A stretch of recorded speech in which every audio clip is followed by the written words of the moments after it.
ajouté Environnement. Tout sur les changements climatiques.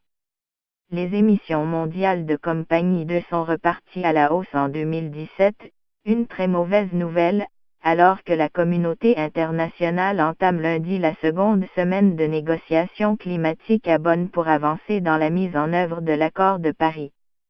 Après 3 années stables, les émissions liées à l'industrie et à la combustion d'énergie fossile devraient croître de 2%, entre 0,8 et 2,9%, cette année par rapport à 2016 et atteindre un niveau record, soulignent les 80 chercheurs du Global Carbon Project.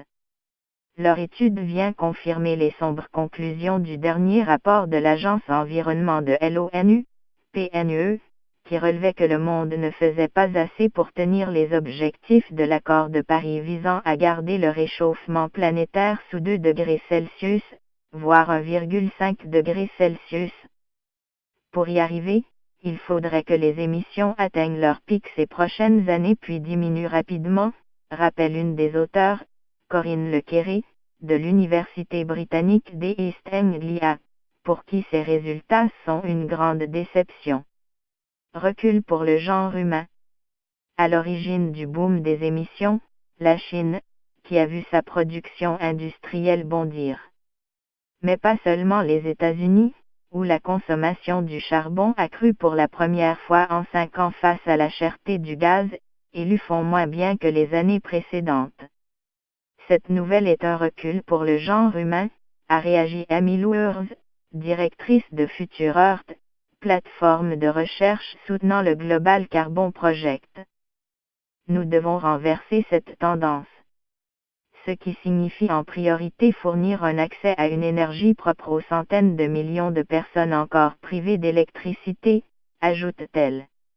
Illustration d'impact croissant, le dérèglement menace presque 2 fois plus de sites naturels du patrimoine de l'UNESCO qu'il y a 3 ans, soit un quart d'entre eux, récifs coralliens, glaciers, forêts, a alerté lundi l'Union internationale pour la conservation de la nature.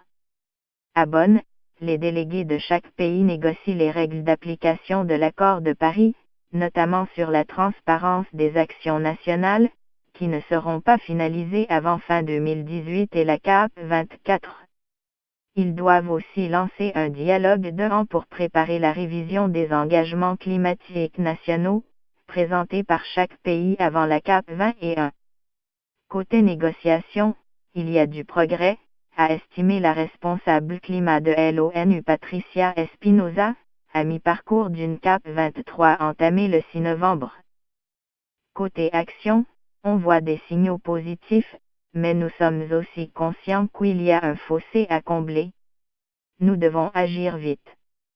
Mercredi et jeudi la COP sera plus politique.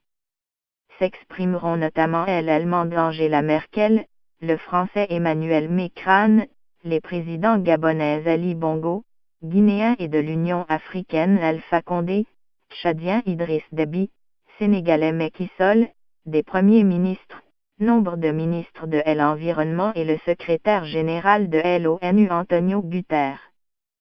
Quand attendre?